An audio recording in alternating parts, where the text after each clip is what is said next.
She signed a simple greeting to the lonely child on the throne, just trying to ease his isolation. The entire court froze in disbelief. What she didn't know, she'd just spoken a forbidden language to the vampire king's deaf son. And now everything would change. Hello friends, welcome to our story. Before we begin, please like this video and subscribe. Also, tell us in the comments where you're watching from, we'd love to know. Now let's begin. Lillian Ashwood had exactly 3 rules for surviving her position at Shadowmere Castle. Keep your eyes down, speak only when spoken to, and never draw attention from the nobles. Tonight, she was about to break all 3. The throne room stretched before her like a cathedral carved from shadows. Obsidian columns soared toward vaulted ceilings lost in darkness, while crimson banners bearing the Dreaver crest rippled in a wind that shouldn't exist indoors. Lillian gripped her serving tray tighter, trying to steady her trembling hands as she moved along the outer wall where the servants were supposed to remain invisible. King Lucian's coronation ceremony. The most important event in a century, Marcus had told her that morning, his weathered face stern. Your job and nothing else. These aren't like the country nobles you've served before. These are the old bloodlines. Lillian nodded slightly, weaving between clusters of guests whose skin held too much pallor, whose movements flowed with unnatural grace. She'd been working at the castle for 3 months now, long enough to understand what wasn't said aloud. The Dreaver family and their court weren't human. Vampires, though the word was never spoken in the servants' quarters. She'd learned not to look at the fact that they cast no reflections in the polished floors, that the temperature dropped when they passed, that they never touched the elaborate food displays. She needed this position. The wages she sent home kept her family's cottage heated through the brutal Carpathian winters, kept her younger brother Thomas in the medicine he needed, kept food on their table after their father's death 2 years ago. Don't think about home, she told herself. Focus. Deliver the wine to the high table, then disappear back to the kitchens. The orchestra, all human musicians, she'd noticed, played something baroque and mournful. Courtiers in velvet and silk clustered in groups, their conversations conducted in low murmurs that somehow carried an edge of danger. Lillian skirted around them, making herself as small as possible. That's when she saw him. A small boy sat rigidly on a throne beside the king's massive seat. He couldn't have been more than 7 or 8 years old, with white blonde hair that seemed to glow against his burgundy velvet suit. His features held that same too-perfect quality as the other nobles, porcelain skin, delicate bone structure, but his eyes were different. Where the adult's gazes held predatory calculation, his held something Lillian recognized with a sharp pang in her chest. Loneliness. The boy's hands moved suddenly, fingers forming rapid shapes in the air. He was signing to a tall man in formal robes who stood beside the throne, a tutor, judging by the leather satchel at his feet. But the tutor barely glanced at the boy's hands before turning away with visible irritation, his attention focused on the coronation proceedings. The boy's shoulders slumped. His hands fell to his lap, fingers curling into small fists. Lillian's breath caught. She'd seen those exact gestures before, the desperate attempt to communicate, the dismissal, the defeat. Thomas did the same thing when people at the village market ignored his signing, when they treated him like he was invisible or, worse, simple-minded. This is the prince, she realized. She'd heard whispered rumors among the kitchen staff. King Lucian's only child. Born deaf. The nobles don't know what to do with him. The coronation ceremony continued around them. King Lucian stood at the center of the dais, tall and imposing in black ceremonial robes trimmed with silver, a crown of twisted metal resting on his dark hair. He was speaking about duty, about the responsibilities of leadership, about honoring the ancient bloodlines. His voice carried authority that made the air itself seem to vibrate. But his son sat alone, unable to follow the proceedings, with no one willing to help him understand. Lillian's heart twisted. Before she could stop herself, before the rational part of her brain could remind her of all the reasons this was a terrible idea, her feet were moving. Just offer him a drink, she told herself. You're a server. That's normal. The guards along the dais tensed as she approached, hands moving to weapons, but she was technically doing her job. She mounted the 3 shallow steps, her worn shoes silent on ancient stone. The boy didn't notice her at first. His gaze was fixed on his father, trying to read lips, trying to piece together meaning from context. The frustration in his expression made him look even younger, more vulnerable. Lillian set her tray down on a side table. Her hands were shaking, but not from fear now. She thought of Thomas, of how his whole face lit up when someone took the time to sign with him, to include him in conversation. She took a breath, then raised her hands and signed, "Good evening, young prince. You honor us with your presence." The gestures came from an old book Thomas had found in their grandmother's belongings, formal signs their grandmother had claimed were used by noble families generations ago. Lillian had practiced them with Thomas, never imagining she'd use them here. The effect was instant and explosive.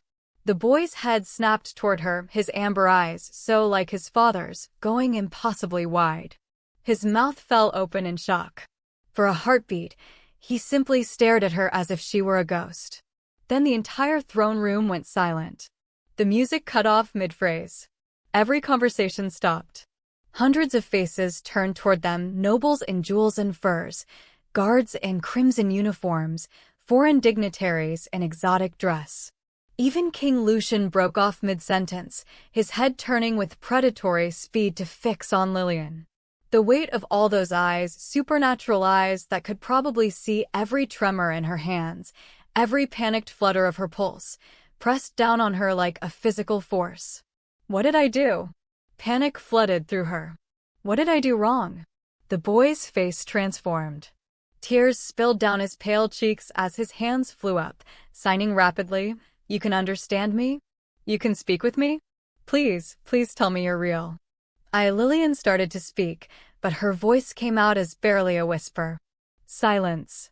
The word cut through the throne room like a blade. King Lucian descended from the central dais in 3 flowing strides that covered the distance impossibly fast. The crowd parted before him, nobles stepping back with something that looked like fear. Up close, he was even more terrifying than from a distance. Power emanated from him in waves, not just physical presence, but something older, something that made every instinct Lillian possessed scream danger, predator, run. His amber eyes blazed as they fixed on her, and she could see the resemblance to his son now, though where the boy's gaze held innocence, the king's held centuries of command. "How," he said, his voice soft and deadly, "does a human servant know the Crimson Covenant?" Crimson Covenant? Lillian's mind raced. She didn't know that term. She'd only learned the signs from her grandmother's old book, the one Thomas treasured. I don't understand, Your Majesty," she managed, dropping into an awkward curtsy. "I was just greeting the prince. My younger brother is deaf, and I thought." "Your brother?" King Lucian's eyes narrowed. "Where did you learn those specific gestures?" "From a book. It belonged to my great-grandmother." "She? What was her name?" The question came out like a demand. "Mira. Mira Ashwood. She worked as—" The king's expression shifted, something like shock flickering across his features before his mask of control slammed back into place. He turned to a stern-looking woman standing near the throne, older, with the same regal bearing, wearing a gown of midnight blue. "Mother, take Kelvin to his chambers. Now."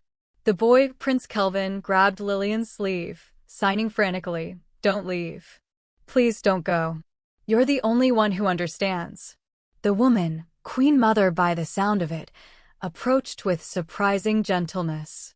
She signed to Kelvin slowly, awkwardly, but comprehensively, "She will be here tomorrow, little one. I promise. But your father must speak with her first."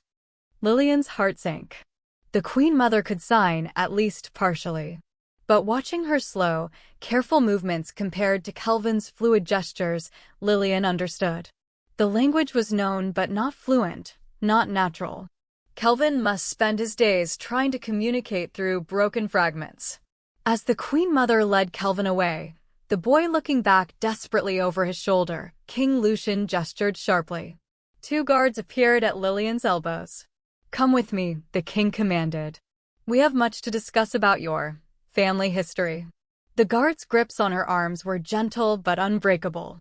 As they led her from the throne room, Lillian caught glimpses of the nobles' faces: shock, suspicion, calculation. Whispered conversations erupted in their wake. She'd wanted to offer kindness to a lonely child. How had that turned into whatever this was? They guided her through corridors of stone and shadow, past tapestries depicting battles and ceremonies, past guards who snapped to attention as their king passed. Eventually, they entered a chamber lined floor to ceiling with books, a private library, Lillian realized, seeing the massive desk covered in documents and maps.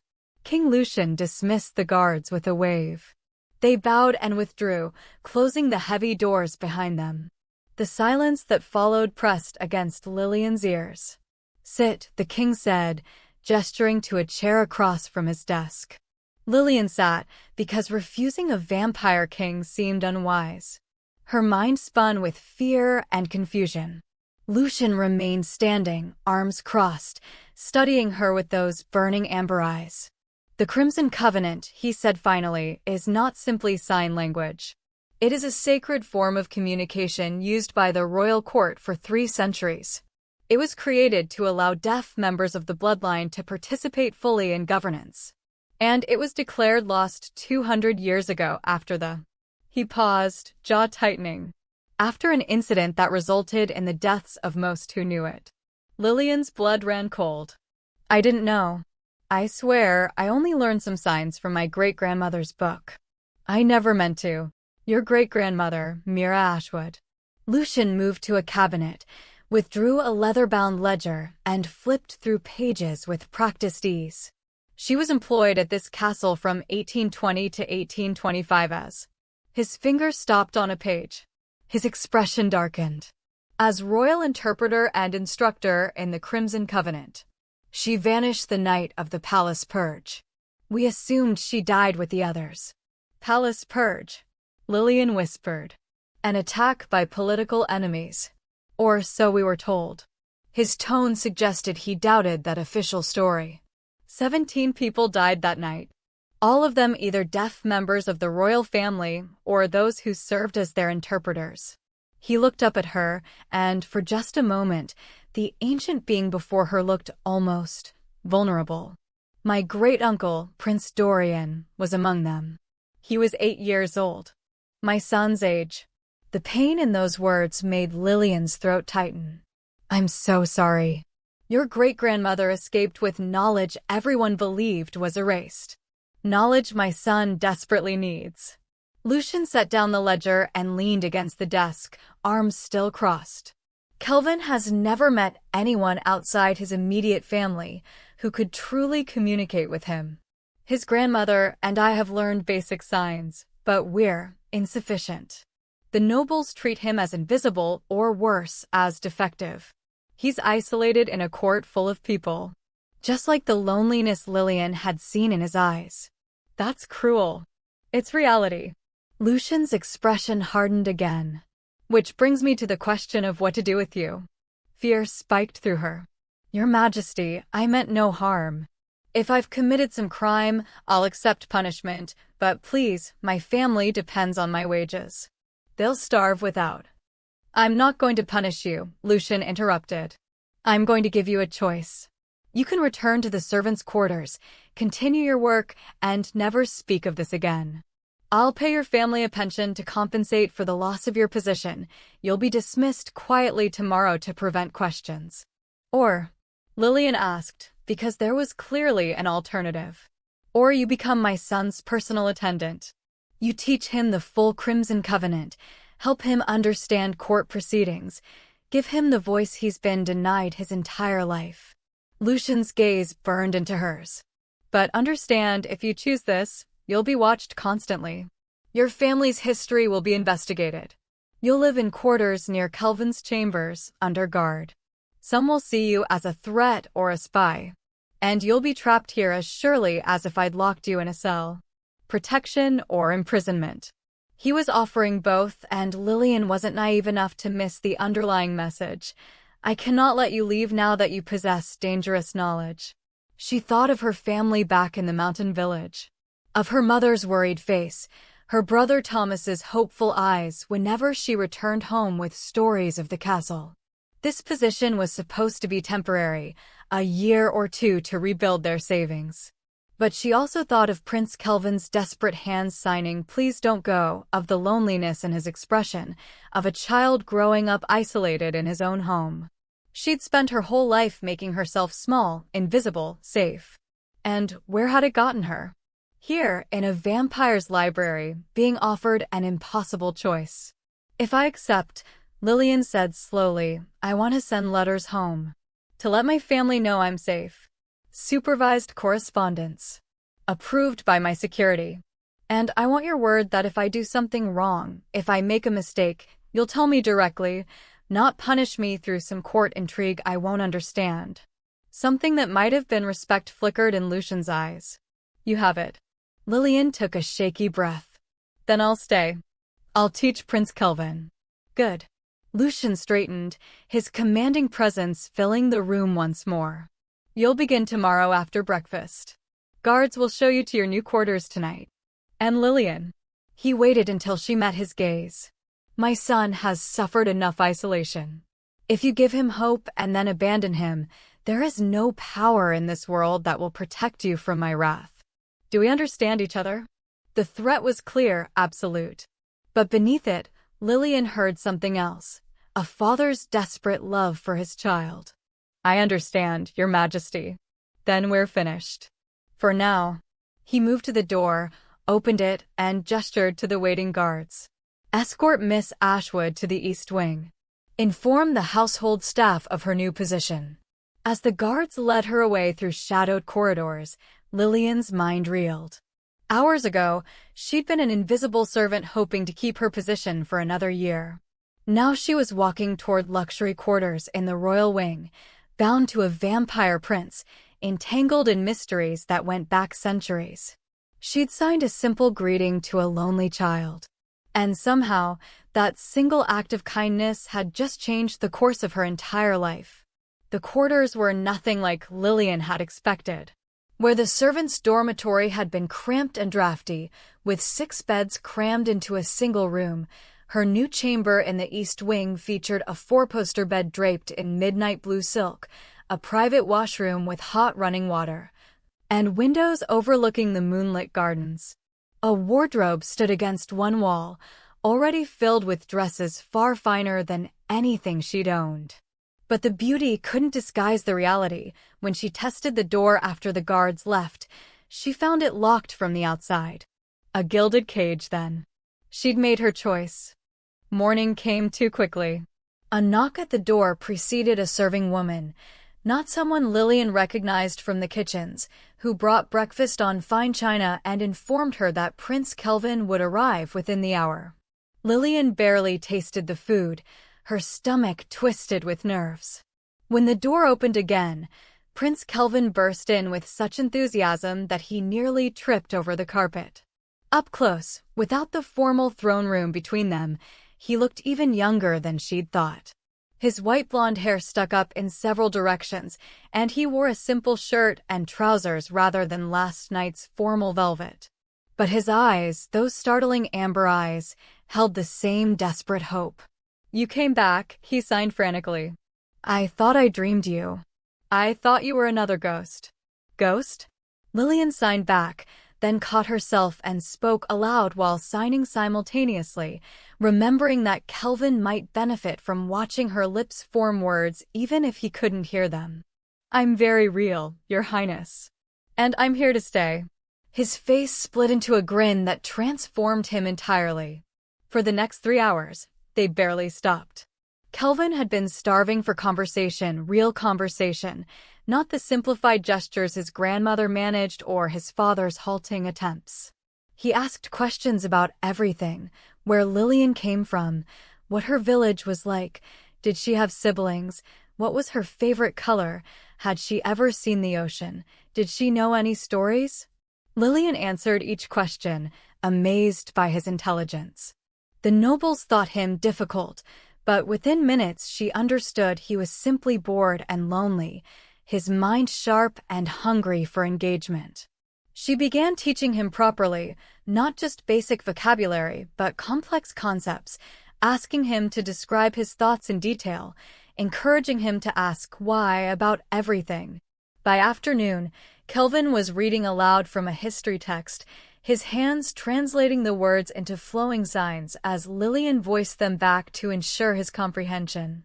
When he got stuck on a complicated passage about bloodline succession, they worked through it together, Lillian breaking down the concepts until his face lit with understanding.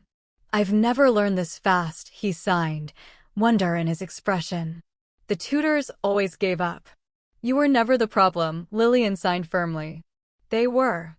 That evening, after Kelvin had been collected by his grandmother for dinner, Lillian finally had time to examine the trunk that had been delivered to her quarters, her personal belongings sent from home at King Lucian's orders. Most of it was practical, worn dresses, her mother's letters, Thomas's drawings. But at the bottom lay her great-grandmother's hope chest, the carved wooden box she'd brought as a curiosity, never thinking it held significance. She lifted it out carefully, running her fingers over the faded carvings. The lock had broken years ago. Inside were the usual items, old handkerchiefs, a tarnished brooch, bundles of dried lavender. But something about the interior dimensions bothered her. The chest seemed shallower than its exterior suggested. Lillian pressed against the bottom panel. It shifted slightly.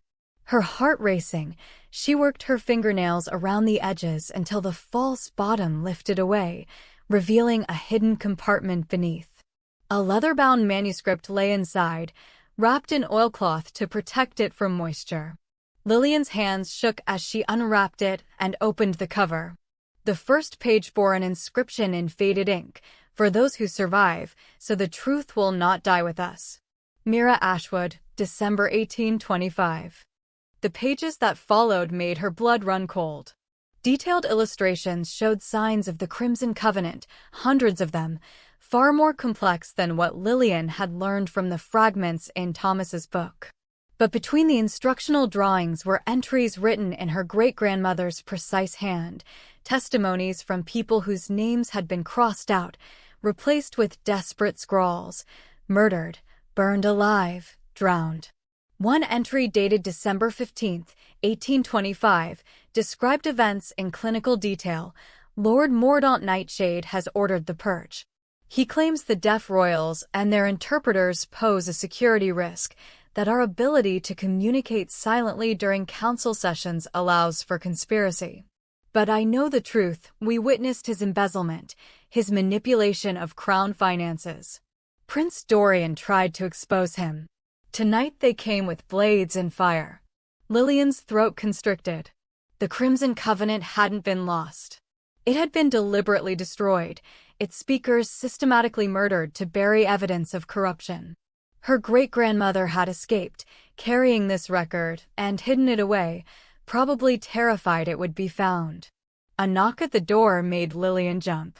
She shoved the manuscript back into its hiding place, her heart hammering. "Miss Ashwood." A guard's voice. "His Majesty requests an audience."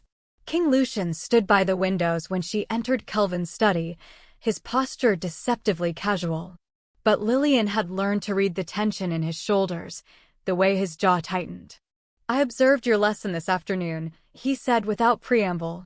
"Through the corridor entrance. I didn't want to disturb you." "Was something wrong, Your Majesty?"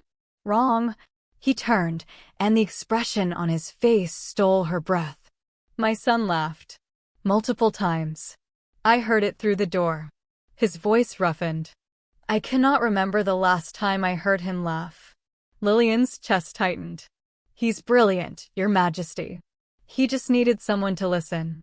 You've given him more than that. You've given him himself." Lucian studied her intently. "The items from your family, have you found anything unusual? Documents, perhaps, or correspondence from your great-grandmother?" The life formed before Lillian could stop it. "Just personal effects, Your Majesty.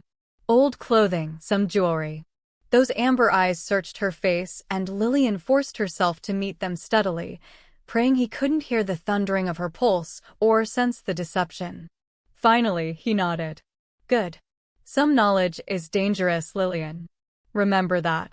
As she returned to her quarters, manuscript hidden beneath floorboards now, Lillian's mind raced. The Nightshade faction had murdered to keep their secrets. If they learned what she'd found, they'd kill again. But Prince Kelvin deserved to know the truth about his heritage. About why he'd been isolated. Lillian just had to figure out how to reveal it without getting them both killed. Lillian spent her nights with the manuscript spread across her bed, candles burning low as she decoded her great-grandmother's entries. Each page revealed new horrors. Mira had documented everything with the precision of someone who knew she might be the only witness left alive. December 16, 1825, they came for the interpreters first, claiming we were spies who used our secret language to plot against the crown. A lie. The truth, we witnessed Lord Mordaunt Nightshade's manipulation of trade agreements, his embezzlement from the royal treasury.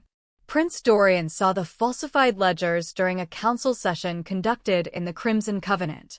He was 8 years old and could read every sign perfectly. Mordaunt couldn't risk the boy telling his father. The next entry made Lillian's hands shake. They smothered Prince Dorian in his sleep. Made it look like natural causes, a weak heart, they claimed. But I saw the bruises on his face when they carried his body from the nursery. 3 days later, they came for the rest of us. 16 people murdered in a single night. I only survived because the Queen Mother hid me in the old wine cellar, gave me her own cloak to flee. Prince Dorian. King Lucian's great-uncle. Kelvin's age. Murdered for witnessing corruption, and his death used as justification to purge everyone who could speak the language that had exposed the conspiracy. The manuscript included a list of names, each one crossed through with a single word beside it: stabbed, poisoned, burned, drowned. Systematic, thorough, and blamed on a fictional attack by enemy forces. By eliminating the Crimson Covenant speakers, the Nightshade faction had silenced the only people who could challenge them during private council deliberations. Deaf vampires became isolated, powerless, easily dismissed. The perfect crime, hidden for 2 centuries. Lillian was still reeling from this discovery when Lord Vesper Nightshade arrived at court. She saw him first during Kelvin's morning lesson, a shadow falling across the courtyard windows. The man who entered the study was perhaps 40 in appearance, though with vampires that meant nothing. He wore impeccable gray silk, his dark hair swept back from a face that would have been handsome if not for the coldness in his pale blue eyes. "Your Majesty," he said smoothly, bowing to King Lucian who'd been observing Kelvin's progress. "I heard rumors about your son's new attendant." How fascinating. The way he said attendant made it sound like an insult. Lucian's expression remained neutral, but Lillian caught the tension in his shoulders. "Lord Nightshade, I wasn't aware you'd returned from the Eastern Territories. One hears concerning reports and must investigate." Those cold eyes fixed on Lillian, and she felt pinned like a butterfly under glass. A human servant teaching our prince. How unorthodox. That evening, the council convened. Lillian wasn't present, but the castle buzzed with gossip that reached even her guarded quarters. Lord Vesper had called for her immediate dismissal, his arguments persuasive and cruel. "We coddle the boy," servants whispered he'd said. "This girl enables his disability rather than helping him overcome it. Prince Kelvin should be learning to read lips, to speak, to function in normal society. Instead, she encourages him to retreat further into silence." Several council members had agreed. Ancient vampires who viewed sign language as primitive, who saw Kelvin's deafness as something to be fixed rather than accommodated. But Queen Mother Isadora had defended Lillian fiercely, and the king had refused to dismiss her outright. The compromise was almost worse. A competency evaluation to be conducted in 3 days. Lillian would be tested on her knowledge, her teaching methods, her suitability to serve the royal family. If she failed, she'd be removed from the castle entirely. "It's rigged," came a low voice from her doorway that night. Lillian spun to find Marcus, the serving supervisor who'd trained her months ago. He glanced down the corridor before stepping inside and closing the door. "What are you doing here?" "If the guards." "The guards are Nightshade's people now. At least the ones assigned to this wing." Marcus's weathered face was grim. "I shouldn't be telling you this, but you were always a good worker. Didn't deserve to be thrown into royal politics." "Marcus, what's happened?" "The evaluation. Nightshade's already selected the examiners, 3 council members loyal to his faction. They'll ask impossible questions, make demands you can't meet, then declare you incompetent." He shook his head. "You'll fail no matter what you do. It's theater to justify removing you while making the king look reasonable for giving you a chance." Lillian's stomach dropped. "But Prince Kelvin will be re-isolated. They'll bring in a proper tutor who'll force him to lip-read and speak. Never mind that it doesn't work for him. Nightshade wants the boy marginalized, just like his ancestors wanted all deaf vampires powerless." Marcus moved toward the door, then paused. 3 days, girl. Use them wisely. Either find a way to fight this, or run before they bury you." After he left, Lillian pulled out the manuscript again, hands trembling with anger now rather than fear. The pattern was clear. The Nightshade faction had murdered to maintain their power 2 centuries ago, and now they'd destroy anyone who threatened to restore what they'd erased. She thought of Kelvin's laughter, his brilliant mind finally engaged, his joy at being understood. She thought of Prince Dorian, smothered in his sleep at 8 years old for witnessing corruption.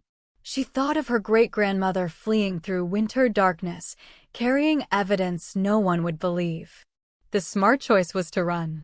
Take the manuscript, leave the castle, disappear into some distant village where vampire politics couldn't reach. But then Kelvin would grow up alone, convinced his deafness made him lesser, isolated in a court full of people. Just like Dorian had been isolated before they'd killed him. Lillian's joy tightened. She'd spent her whole life being small, invisible, safe. And children had died because people like her hadn't fought back. Not this time. She had 3 days to figure out how to expose a conspiracy that had stayed hidden for 200 years, protected by some of the most powerful vampires in the kingdom. 3 days to save a lonely prince. 3 days before they silenced her forever. The candles burned low as Lillian began taking notes, planning, preparing. She might be powerless, human, expendable. But she had the truth. And sometimes, that was the most dangerous weapon of all. Lillian spent 2 sleepless nights weighing her options before reaching a conclusion that terrified her. She had to trust the Vampire King with the truth. It was madness. King Lucian could execute her for possessing stolen royal documents, or worse, believe she'd fabricated evidence to cause political chaos. But the alternative was watching Kelvin be returned to isolation while the Nightshade faction buried history for another 2 centuries. On the 3rd night, she sent a message through Queen Mother Isadora, requesting a private audience. The reply came within an hour, *midnight. Your quarters, *. When King Lucian arrived, he came alone, without guards, a calculated risk that told Lillian he was at least willing to hear her out. He closed the door behind him, his amber eyes suspicious in the candlelight. "You asked to speak with me urgently. This had better be worth violating protocol." Lillian's hands shook as she retrieved the manuscript from its hiding place beneath the floorboards. "Your Majesty, I lied to you. About my great-grandmother's belongings." She held out the leather-bound volume. "I found this. And after reading it, I understand why she fled, why she hid it. Because the truth inside could get people killed. It still could." Lucian took the manuscript slowly, his expression unreadable. He opened it, scanned the first page, and went absolutely still. For several minutes, the only sound was pages turning, each one revealing more horror. Lillian watched his face transform, shock bleeding into grief, grief hardening into fury, so intense she could feel it radiating from him like heat. When he finally looked up, his eyes blazed with something beyond anger. Prince Dorian. My father's uncle. They told us he died of heart failure in his sleep. His voice cracked. He was 8 years old. My father mourned him his entire life, blamed himself for not noticing Dorian felt ill that day. He was murdered because he witnessed corruption, Lillian said quietly. Your great-uncle saw Lord Mordaunt Nightshade falsifying treasury records during a council session conducted in the Crimson Covenant. He was going to tell your great-grandfather. They couldn't allow that. Lucian's hand clenched on the manuscript. So they killed him. Smothered a child in his bed and called it natural causes. Then used his death as justification to purge everyone who could expose them. He turned another page, reading his great-grandmother's testimony. She'd been one of the survivors who'd hidden in the wine cellar. My entire family history is built on lies. The Nightshade faction has controlled the council for 2 centuries by keeping deaf vampires marginalized and powerless, Lillian continued. No one who could participate in signed council deliberations, no interpreters who might witness their schemes. That's why Lord Vesper wants me removed. Kelvin with a voice, able to understand and participate, it threatens everything they've built. Lucian set down the manuscript carefully, as if it might shatter. The competency evaluation. It's scheduled for tomorrow. It's rigged. They'll declare me incompetent regardless of my performance, remove me from the castle, and re-isolate your son. Lillian took a breath. I know I'm just a servant. I know revealing this manuscript could get me executed for possessing stolen documents. But I couldn't let them bury the truth again. Kelvin deserves better. Prince Dorian deserved better. For a long moment, Lucian said nothing. Then he moved to the window, staring out at the moonlit gardens. My son's 8th naming day is in 2 weeks. By tradition, we hold a grand celebration. All the noble families, dignitaries from allied courts, human ambassadors. I've been working toward better human-vampire relations. The guest list includes several influential human leaders. A very public event, Lillian said slowly, understanding dawning, where suppressing evidence would be difficult. He turned back to her, and his expression held deadly calculation. We present the manuscript during the ceremony. Call for a formal tribunal to investigate the 1825 massacre. With foreign dignitaries present, Nightshade can't simply bury the accusation. He'll be forced to defend himself publicly. He'll deny everything. Say the manuscript is fabricated. Perhaps. But these testimonies include details only survivors would know: names of guards involved, specific locations, methods of murder. We can investigate, exhume bodies if necessary, prove the official story was false. Lucian's jaw tightened.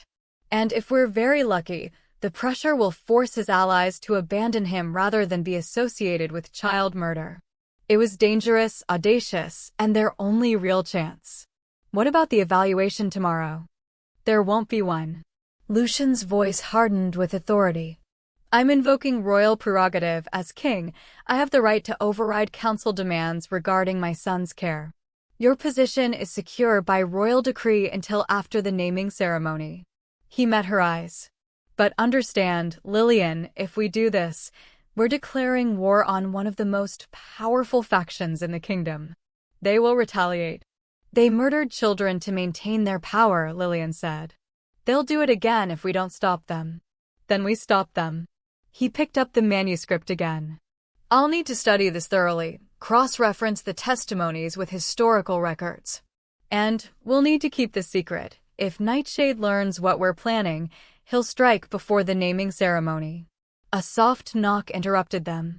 Queen Mother Isadora entered without waiting for permission, her gaze moving from the manuscript to Lillian to her son.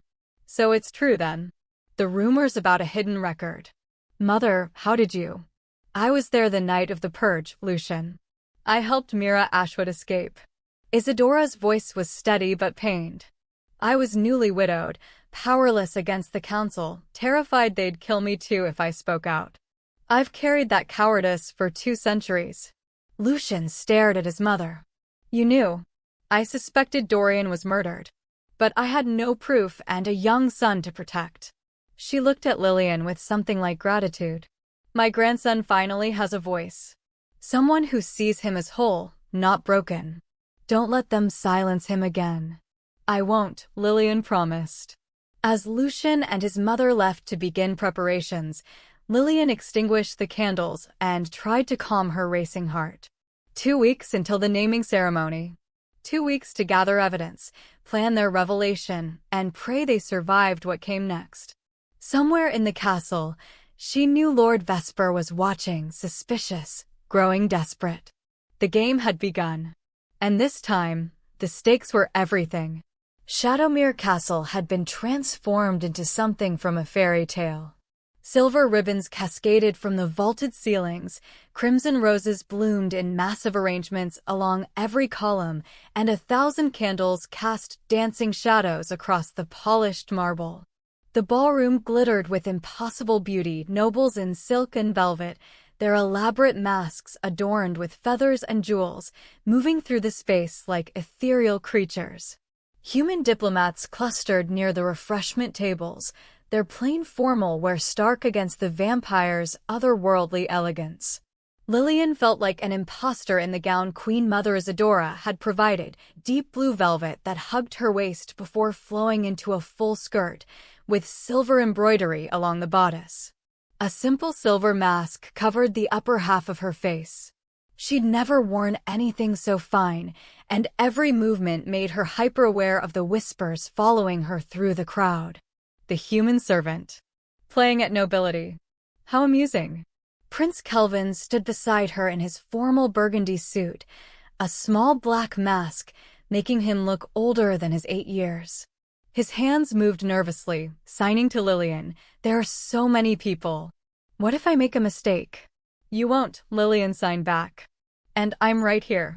The orchestra played something grand and sweeping. Couples danced with inhuman grace. But beneath the celebration, Lillian felt tension crackling like lightning before a storm. Eyes watched from behind masks, some curious, some hostile, some calculating. "What a charming picture," came a smooth voice. Lord Vesper Nightshade appeared beside them, resplendent in gray silk and a silver wolf mask that covered half his face. But his pale blue eyes remained visible, cold and assessing.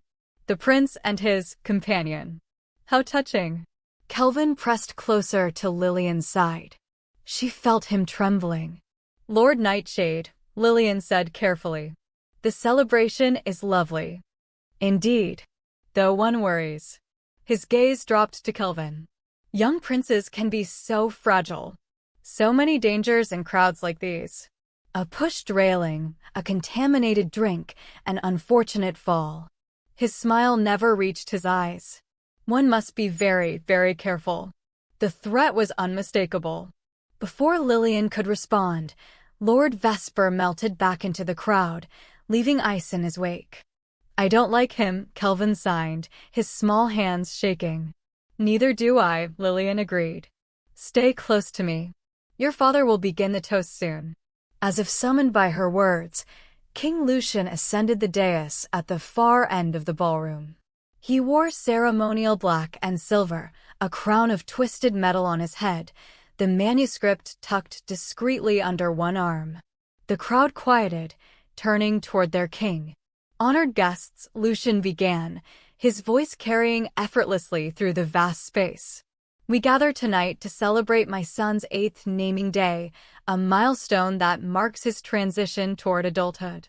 But this celebration holds additional significance. Tonight, we acknowledge a truth that has been buried for too long." He lifted the manuscript. Lillian saw Lord Vesper stiffen across the ballroom. 2 centuries ago, members of our court were. The chandeliers exploded into darkness. Screams erupted. Glass shattered. In the sudden chaos of panicked nobility and flickering emergency lights, Lillian's training from years of navigating crowded servant quarters kicked in. She grabbed Kelvin's hand, pulling him close, trying to orient herself in the darkness. Then she saw it, a figure in a black mask lunging toward them, silver glinting in their raised hand. A dagger, aimed directly at Kelvin's chest. Lillian didn't hesitate. She threw herself between the blade and the prince. The pain was blinding, white-hot fire across her ribs as the dagger slashed through velvet and skin. She heard herself cry out, felt her knees buckle. But she kept her body between Kelvin and the assassin, even as warmth spread across her side. The assassin raised the blade again. King Lucian moved faster than thought itself. One moment he was on the dais, the next he was there, his hand closing around the assassin's throat. The crack of breaking bone echoed through the ballroom. The figure crumpled, lifeless. Guards!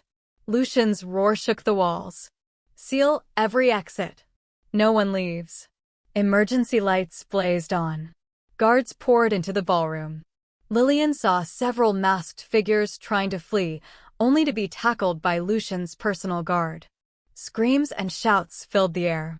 But all Lillian could focus on was Kelvin's terrified face above her, his hands signing frantically through tears. "Please don't die. Please don't die. Please don't leave me." "I'm okay," she tried to say, but her voice came out as a whisper. The pain was spreading, making everything hazy. Then Lucian was there, kneeling beside them, his hands, surprisingly gentle, pressing against her wound. "Healers. Now." He looked at his son, and Lillian had never seen such raw fear on his face. "Kelvin, she's going to be fine. I promise you." "She saved me," Kelvin signed, his small body shaking. "The blade was for me." "I know." Lucian's voice cracked. He carefully lifted Lillian, cradling her against his chest. She felt his supernatural strength, the coldness of his body against her feverish skin. "Stay with me, Lillian." "That's an order." The world tilted and blurred as he carried her through corridors at impossible speed. Voices shouted orders. Kelvin's footsteps followed, his grandmother's voice soothing him. Then soft sheets, the smell of antiseptic, hands working at her wound. Lillian woke to candlelight and the scent of medicinal herbs. The royal healing chambers, she realized, recognizing the tapestries from her brief tour weeks ago. Her side throbbed, but the sharp agony had dulled to manageable pain. Bandages wrapped her ribs. King Lucian sat in a chair beside her bed, still in his blood-stained formal wear, his crown discarded on a side table. When she stirred, his eyes snapped to her face. "You're awake." Something in his voice, relief, gratitude, wonder, made him sound almost human. "Kelvin." Lillian managed. "Unharmed. Sleeping in the next room." "He refused to leave until my mother convinced him you needed quiet to heal." Lucian leaned forward, elbows on his knees. "You threw yourself in front of an assassin's blade for my son." "Of course I did." "Why'd of course?" His amber eyes searched her face. "You're human. Fragile. That blade could have killed you. You owed Kelvin nothing that demanded your life." Lillian met his gaze steadily. "He's a child. A brilliant, kind child who deserves to live. Someone had to protect him." For a long moment, Lucian said nothing. Then, so quietly she almost missed it, "You saved my son. My only child. The most precious thing in my existence. I can never repay that debt, Lillian. Never."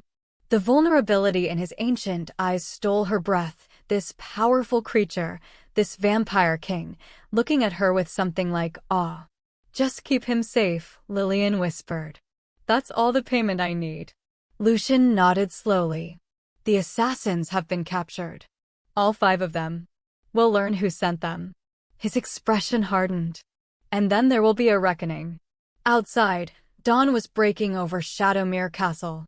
Inside, a human servant and a vampire king kept vigil, bound together by a child's life and the truth they'd sworn to reveal. The game had turned deadly, but they were still standing, and that would have to be enough. The healing chambers were quiet save for the soft crackle of candles and the distant sounds of guards patrolling the corridors. Lillian's ribs ached with every breath, but the pain was manageable now, dulled by whatever herbs the royal healers had administered. She'd sent King Lucian away an hour ago, insisting he needed rest after the chaos of the naming ceremony. He'd left reluctantly, promising to return at dawn with news of the interrogations. Alone now, Lillian reached for the manuscript that lay on the bedside table. She'd read it so many times over the past weeks that she'd memorized most passages, but something made her open it again, her fingers trembling slightly as she turned past the testimonies of the murdered, past the detailed accounts of the 1825 massacre. There, tucked between the final pages, how had she missed this before, was a single sheet of parchment in different handwriting. The ink was faded to brown, the paper brittle with age. At the top, dated March 1820, 5 years before the purge, words of the oracle Miriam, spoken at the spring equinox gathering. Lillian's breath caught as she read, "When hands speak where voices fail, when a servant stands for a prince, the silence shall have voice again, and the kingdom shall know peace or perish by the choice the crowned one makes." The words seemed to pulse on the page, and Lillian's heart hammered against her injured ribs. A servant stands for a prince. She'd thrown herself between the assassin's blade and Kelvin without thinking, acting on instinct and love for a child who'd become dear to her. But according to this prophecy, if it truly was a prophecy, that moment had been foreseen 2 centuries ago. "You found it, then?" Lillian jumped, immediately regretting the movement as pain lanced through her side. Queen Mother Isadora stood in the doorway, still wearing her formal gown from the ceremony, though she'd removed her mask and crown. In the candlelight, she looked ancient and weary, the weight of 200 years visible in her expression. "Your Majesty, I didn't hear you enter." Isadora moved to the chair Lucian had vacated, settling into it with a sigh. Old vampires learn to move quietly. It becomes habit. She nodded toward the parchment. "The prophecy. I wondered if Mira had included it in her record." "You knew?" Lillian's voice came out sharper than intended.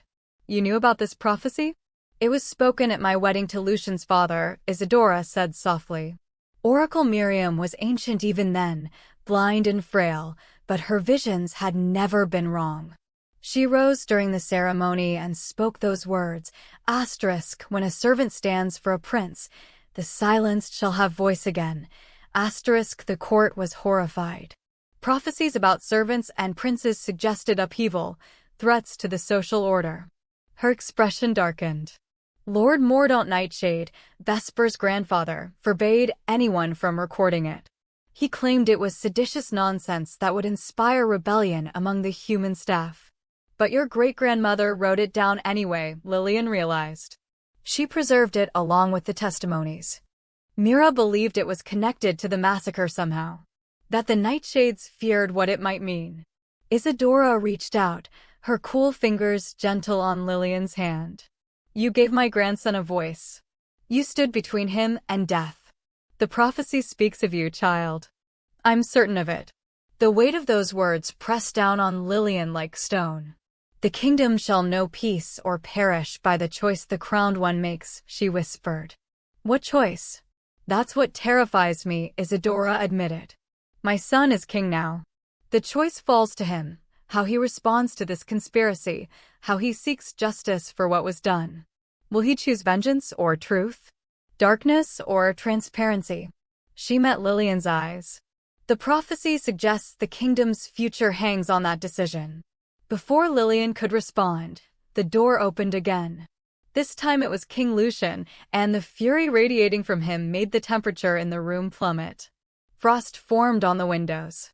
"They confessed," he said without preamble. "All 5 assassins. Under compulsion, they admitted Lord Vesper Nightshade ordered the attack. He feared the manuscript would destroy his family's legacy, expose the corruption his grandfather built."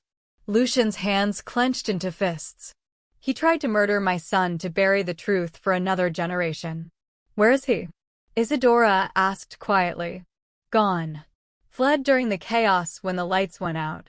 We have reports placing him at Ravencrest, the old mountain fortress his family maintains. He has 12 guards with him, all loyalists." Lucian's amber eyes blazed. I'm assembling a unit to ride at first light. We'll take the fortress, drag him back here in chains, and execute him in the courtyard for all to see. No, Lillian said. The single word hung in the air like a challenge. Lucian turned to her slowly, his expression dangerous. No, not execution in secret. Not vengeance in darkness. Lillian struggled to sit up straighter despite the pain. That's exactly what the Nightshades did, murdered in secret, buried the truth, maintained power through fear and silence. If you do the same, even for justice, you prove they were right. You prove might makes right and truth doesn't matter. He tried to kill my son. And he must answer for that, Lillian interrupted. But publicly. Transparently. Bring him to trial before the entire court, before the foreign diplomats who witnessed the attack. Let the evidence speak. Let the testimonies be heard. Let everyone see what the Nightshades did and why. She held his gaze. The prophecy speaks of the silenced having voice again. Not just Kelvin, all the victims, all the deaf vampires who've been marginalized for 2 centuries. They deserve to be heard. She's right, Isadora said softly. Secrecy and silence enabled the conspiracy in the first place. Only transparency can end it. Lucian's jaw worked, fury warring with reason on his face. For a long moment, Lillian thought he might refuse, might let his rage dictate his choice. But then footsteps pattered in the corridor, and Prince Kelvin burst into the room, Queen Mother's attendant following apologetically behind him. I'm sorry, Your Majesty, he insisted. But Kelvin wasn't looking at anyone except his father. His small hands moved with fierce determination. I want to speak at the trial. Let me show the court I have a voice. Let me prove I'm not broken or lesser. Let me honor the ones who died so I could be silenced. Lucian stared at his son, and Lillian watched something fundamental shift in the Vampire King's expression. The rage drained away, replaced by wonder and pride and heartbreak all tangled together. You would testify? Lucian signed back slowly. In front of the entire court? I'm afraid, Kelvin signed honestly. But Lillian stood between me and a blade. The least I can do is stand before the court and use the voice she helped me find. Lucian knelt before his son, bringing them eye to eye. For several heartbeats, father and son simply looked at each other. Then Lucian signed, You are the bravest person I know. And you will have your voice. I promise. He stood, turning back to Lillian and his mother, and the king who'd been ready for vengeance had transformed into something else, a father fighting for his child's future, a ruler choosing justice over rage. We capture Vesper alive, Lucian said, his voice steady now with decision. We bring him back for public tribunal. We call witnesses, including deaf vampires who've been marginalized, who can finally testify about what they've experienced. He looked at Lillian. You'll help prepare Kelvin to speak? Every day until the trial, Lillian promised. Then we have work to do. Lucian moved toward the door, then paused. The prophecy speaks of a choice. I'm making mine. Transparency. Truth. Voice for the silenced. His amber eyes held hers. I hope it's enough to save the kingdom. As he left to begin preparations, Kelvin climbed carefully onto Lillian's bed, curling against her uninjured side. His small body was warm, his breathing eventually evening out into sleep. Isadora watched them both and whispered so quietly Lillian almost missed it, peace or perish. The kingdom's fate now rests on whether truth can triumph over 2 centuries of lies. Outside, dawn broke over Shadowmere Castle. And inside, a wounded human servant held a sleeping vampire prince, while prophecy and justice tangled together toward an uncertain future. The siege of Ravencrest Fortress lasted 3 hours. King Lucian's forces surrounded the ancient mountain stronghold at dawn, and by mid-morning, Lord Vesper Nightshade stood in chains before his king. They brought him back to Shadowmere that same day, locked in a reinforced carriage, his pale blue eyes burning with impotent fury through the barred windows. The Tribunal of Truth convened 2 days later in the Grand Hall, a chamber larger even than the throne room, with vaulted ceilings that seemed to touch the sky and windows of stained glass depicting the kingdom's history. Lillian had never seen so many people gathered in one place. Vampire nobility filled the gallery in their silks and jewels, their faces ranging from curious to hostile. Human dignitaries occupied a separate section, their expressions carefully neutral as they witnessed vampire justice firsthand. Foreign vampire lords sat in elevated boxes, serving as impartial judges from allied courts. But it was the 12 figures seated in the front row who made Lillian's throat tighten with emotion. 12 deaf vampires, located throughout the kingdom over the past days through desperate searches. Most were elderly, their fine clothes unable to disguise decades of poverty and isolation. They sat rigidly, eyes wide with disbelief, as if afraid this moment might dissolve like a dream. King Lucian opened the proceedings from a raised platform, his voice carrying through the vast space with supernatural clarity. We are here to determine truth, to give voice to those who have been silenced, to seek justice for crimes committed 2 centuries ago and continued through deliberate oppression. His amber eyes fixed on Lord Vesper, who stood in the defendant's box, still in chains. Let the evidence speak.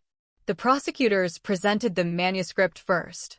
Mira Ashwood's careful documentation passed hand to hand among the judges, each page examined under lamplight. Lillian watched their faces shift from skepticism to horror as they read testimonies from the dead, descriptions of murder made to look like natural causes, evidence of systematic conspiracy. Then came the forensic evidence. Bodies exhumed from the royal cemetery over the past week, examined by human physicians and vampire healers working together. Prince Dorian's small skeleton showed fractures to the hyoid bone, consistent with smothering, not heart failure. 3 interpreters bore stab wounds to vital organs. 2 more showed signs of poisoning. Every death the Nightshades had blamed on natural causes or enemy attacks revealed itself as murder under close examination. Lord Vesper's defense counsel, a stern vampire in black robes, rose with carefully practiced outrage. This manuscript could easily be fabricated. The Ashwood family clearly held a grudge after Mira fled her position. As for the bodies, 2 centuries of decomposition makes accurate cause of death impossible to determine. And we must remember the context. 1825 was a time of war with the werewolf clans. Security measures that seem harsh now were necessary then. Reasonable doubt, carefully constructed. Lillian felt her stomach clench with fear that it might work, that Lord Vesper might escape justice through legal maneuvering. Then the deaf witnesses began to testify. One by one, they approached the stand. Lillian stood beside each, her hands translating their signs into spoken words that echoed through the grand hall.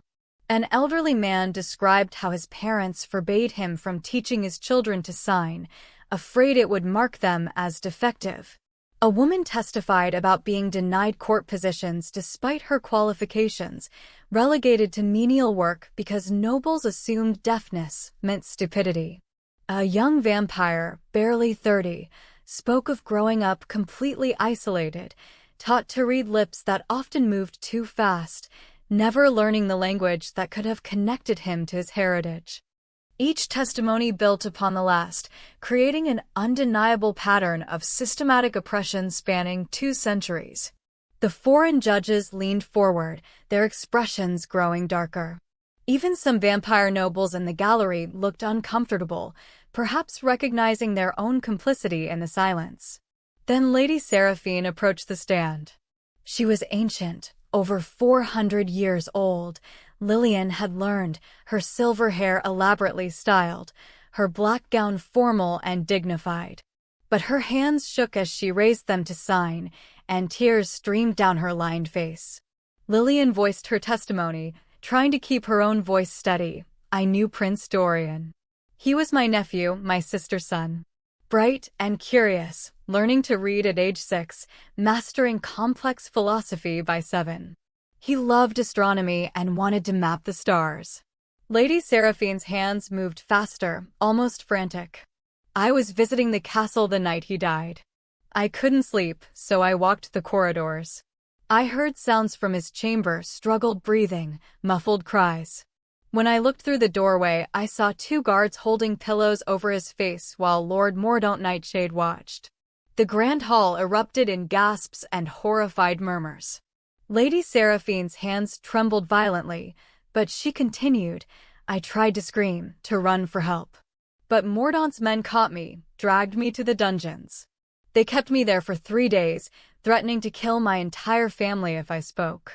By the time they released me, the official story was established: heart failure, a tragic loss, no one to blame. Her expression crumbled.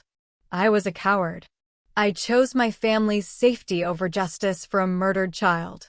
I've carried that shame for 200 years. The silence that followed her testimony was absolute. Even Lord Vesper's defense counsel had no response, his carefully constructed arguments crumbling before first-hand witness testimony. But it was Prince Kelvin who delivered the final blow. He walked to the stand alone, climbing the steps carefully, his small burgundy-clad figure dwarfed by the massive chamber. Lillian stood beside him, ready to voice his signs, but her throat was already tight with emotion. Kelvin's hands moved with steady determination, and Lillian translated, I am Prince Kelvin Drever. I am 8 years old. I am deaf. He paused, his amber eyes sweeping across the assembled court.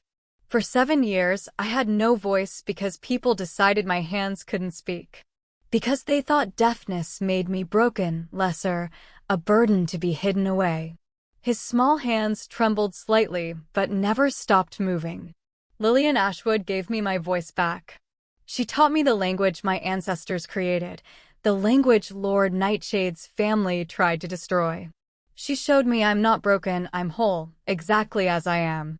Kelvin turned to face Lord Vesper directly, his child's face holding unexpected strength. You tried to kill me to keep the truth buried. You would have murdered me just like your grandfather murdered Prince Dorian, just like you've murdered the voices of every deaf vampire for 2 centuries. His hands moved with fierce finality. So I asked the court, how many others have you silenced? How many voices have you stolen? The grand hall erupted. Nobles stood, shouting arguments and accusations. Human dignitaries stared in shock. The deaf witnesses wept openly. The foreign judges conferred urgently among themselves. Through it all, Lord Vesper stood rigid in his chains, his face twisted with rage and defeat. The verdict came swiftly, guilty on all charges: conspiracy to commit murder, historical fraud, systematic oppression of the kingdom's deaf population.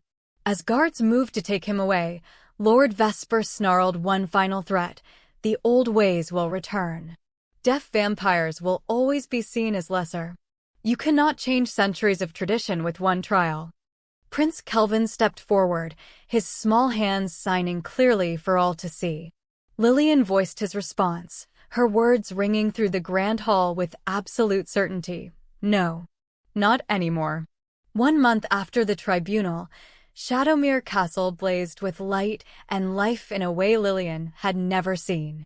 Every corridor hummed with activity, every chamber filled with voices, both spoken and signed. The grand hall had been transformed again, but this time not for celebration of power. This was something far more profound. Deaf vampires had come from every corner of the kingdom. Some traveled from remote mountain villages where they'd lived in isolation for decades. Others emerged from city slums where they'd survived on scraps and charity. A few came from foreign courts, having fled generations ago when the Nightshade persecution made remaining too dangerous. They filled the hall now, perhaps 60 in total, their hands moving in animated conversation, their faces alight with wonder at finally finding community. Human sign language experts stood among them, comparing gestures, documenting variations that had emerged during 2 centuries of fragmentation. International vampire dignitaries watched with fascination as barriers of communication dissolved before their eyes. The air itself seemed charged with possibility.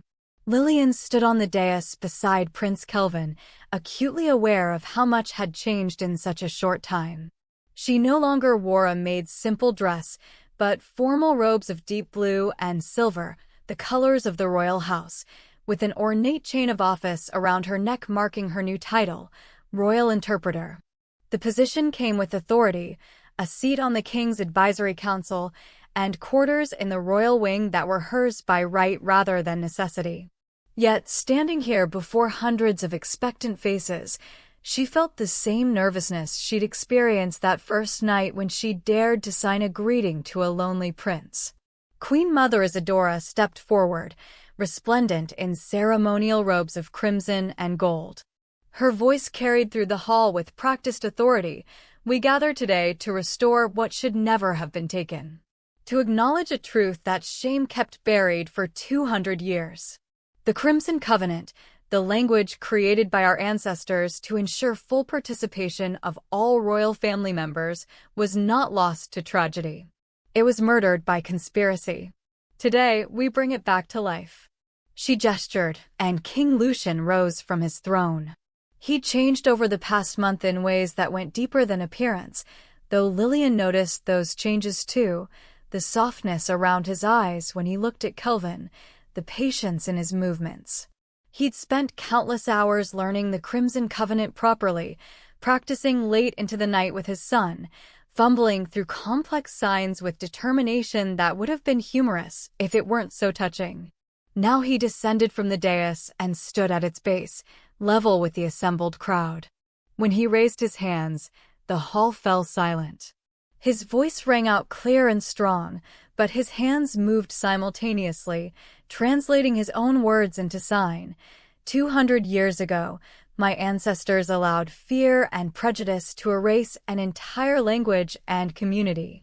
The Nightshade faction convinced us that those who communicate differently are dangerous, lesser, untrustworthy.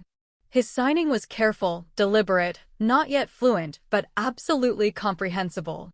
Lillian felt her throat tighten watching him.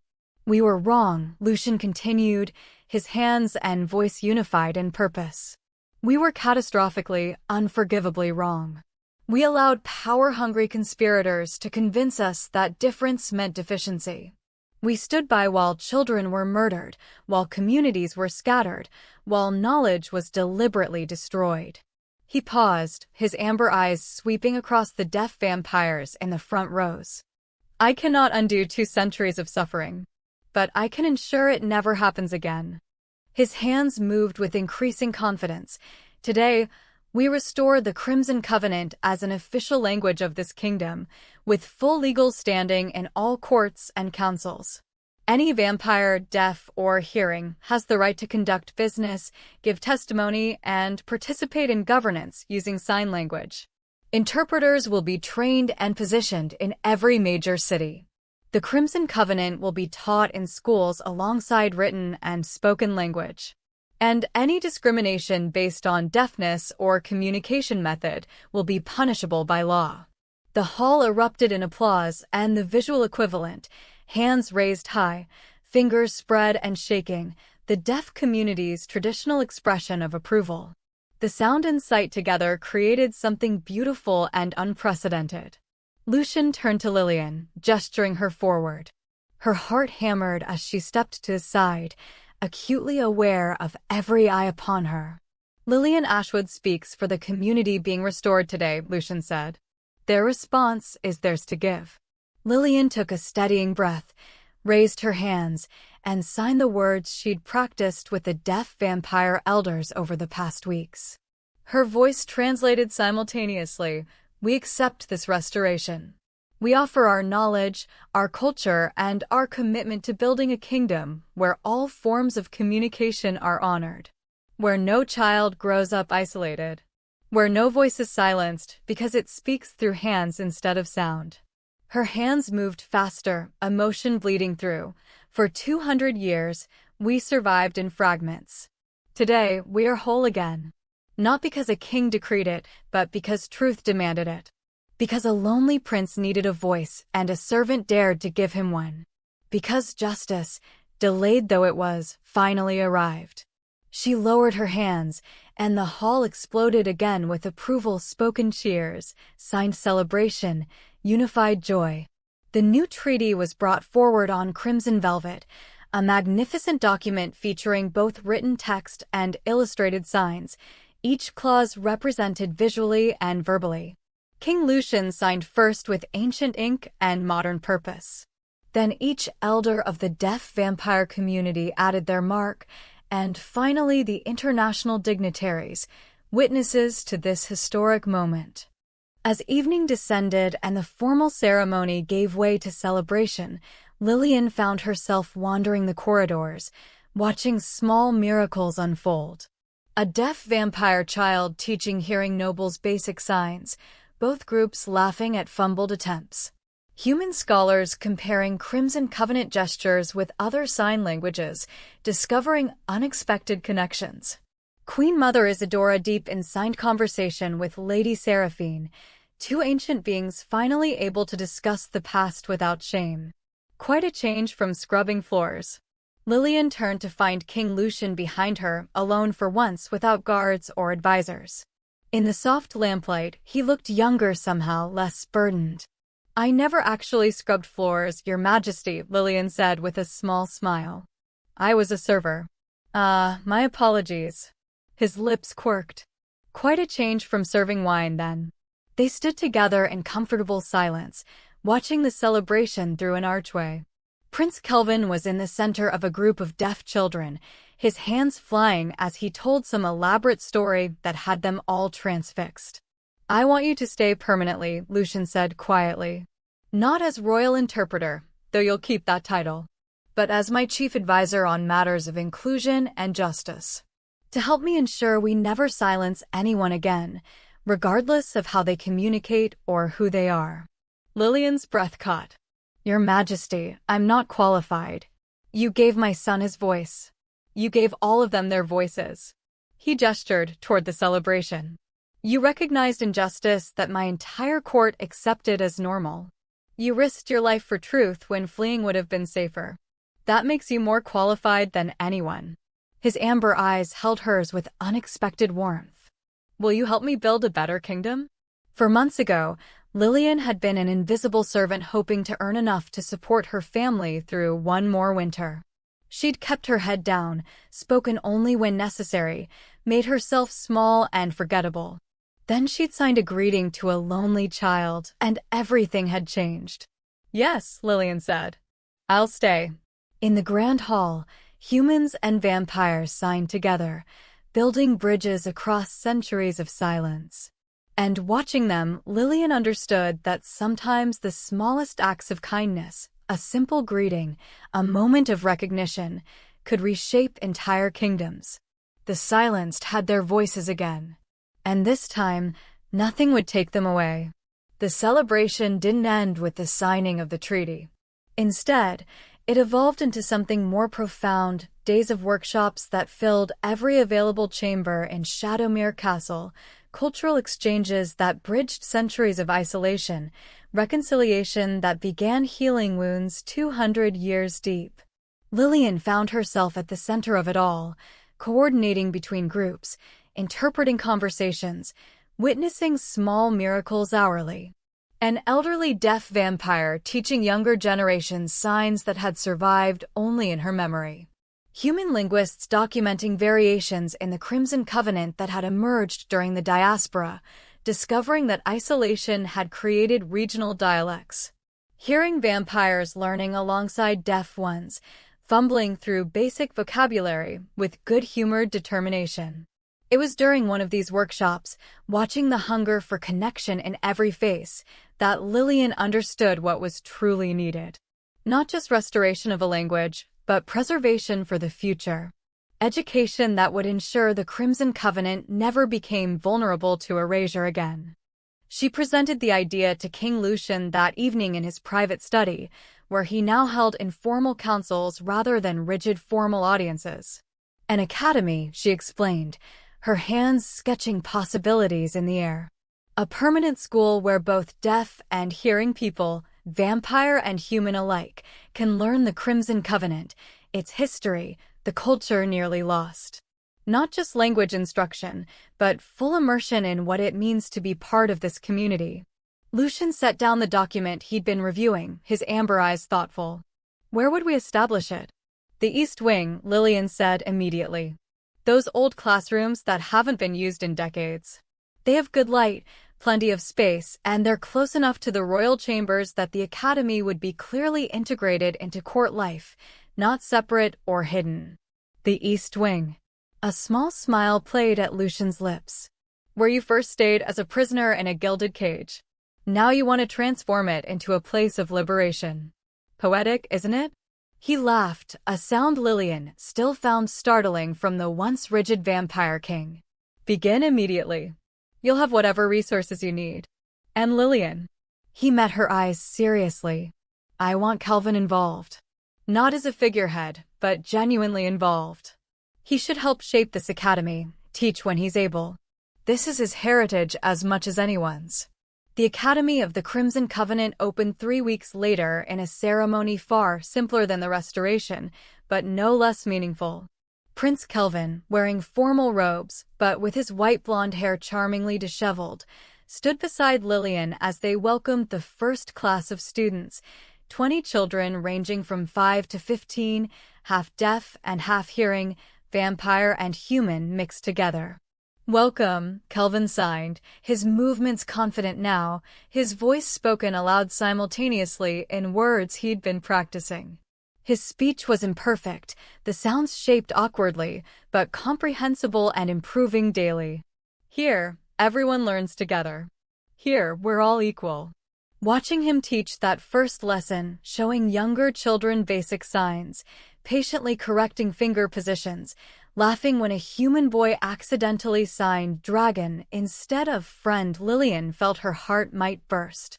This was the same lonely child who'd sat isolated on a throne 4 months ago, desperate for anyone to understand him. Now he was a bridge between worlds, proof that accommodation wasn't weakness, but strength.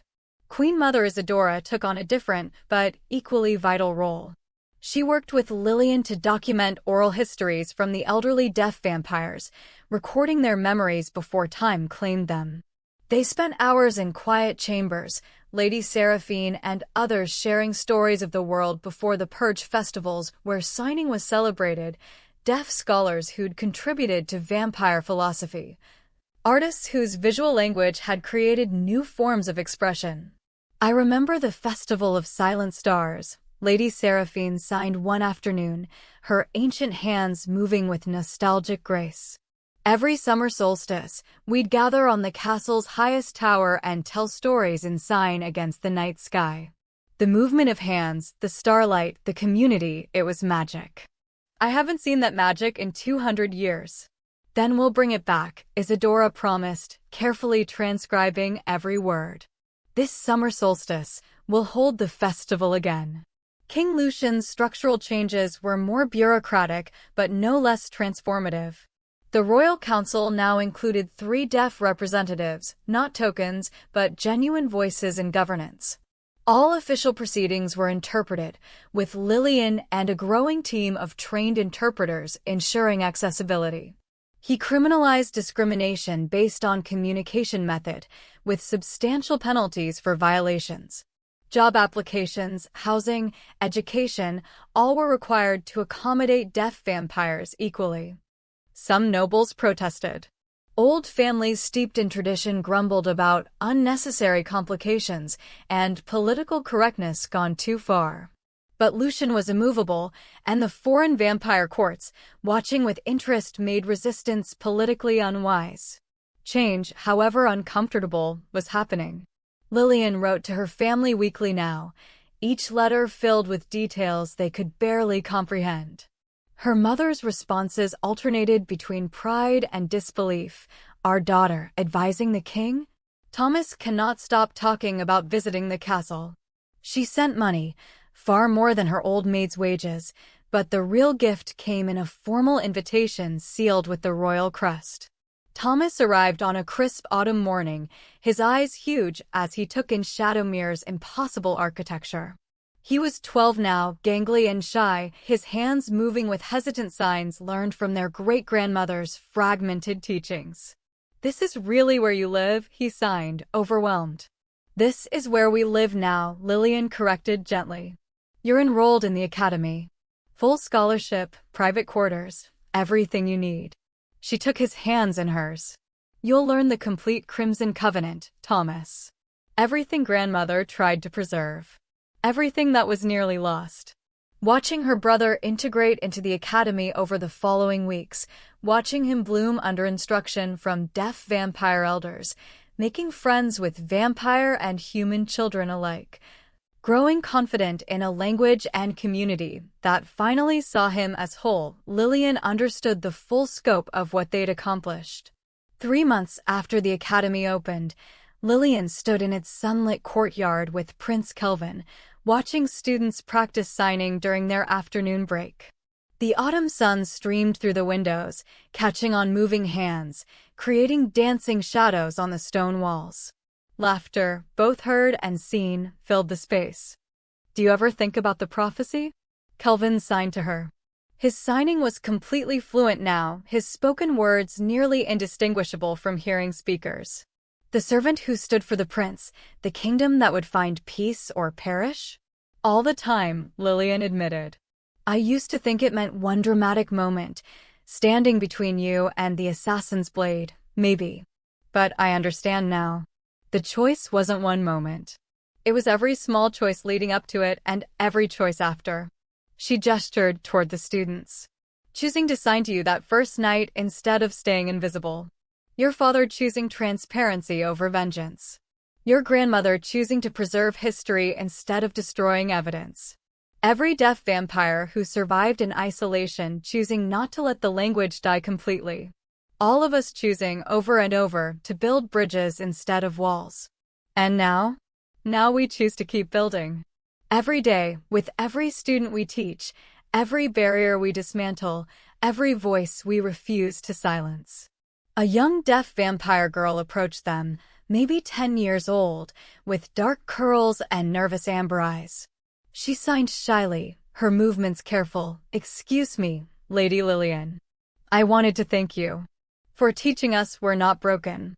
The words hit Lillian with unexpected force. She knelt to the girl's level, making sure their eyes met, and signed clearly, "You were never broken, sweetheart. Not for a single moment. The world just needed to learn how to listen." The girl's face lit with a smile that transformed her entire being. She scampered back to her friends, and Lillian watched her relay the conversation, hands flying with childhood exuberance. "You gave her more than language," Kelvin observed. "You gave her permission to exist fully as herself." "We gave her that," Lillian corrected. "All of us together. That's what community means." As the afternoon bell rang and students began filtering toward their next classes, Lillian remained in the courtyard, letting the autumn sun warm her face. She thought of her great-grandmother Mira, fleeing through winter darkness with a manuscript she'd risked her life to preserve. She thought of Prince Dorian, murdered at 8 for witnessing truth. She thought of Lady Seraphine, carrying shame for 200 years because she'd been too afraid to speak. All those voices, silenced or scattered or burdened with guilt, had led to this moment. This courtyard full of children learning freely. This academy where difference was celebrated, not suppressed. This kingdom slowly, imperfectly, learning to listen with more than ears. The Crimson Covenant flowed freely again, hands moving in sunlight streaming through academy windows, a language resurrected, a community restored. The servants who'd cowered in shadows had found their voices. The princes who'd sat alone on thrones had found their people.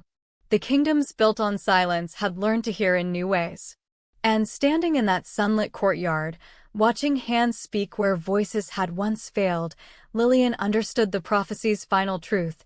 Peace hadn't come from a single choice, but from choosing, every day, to stand for those who needed standing for. To speak for those who'd been silenced. To build the world you wanted to see, one small act of courage at a time. The dawn had come to Shadowmere Castle. And this time, Everyone had a voice.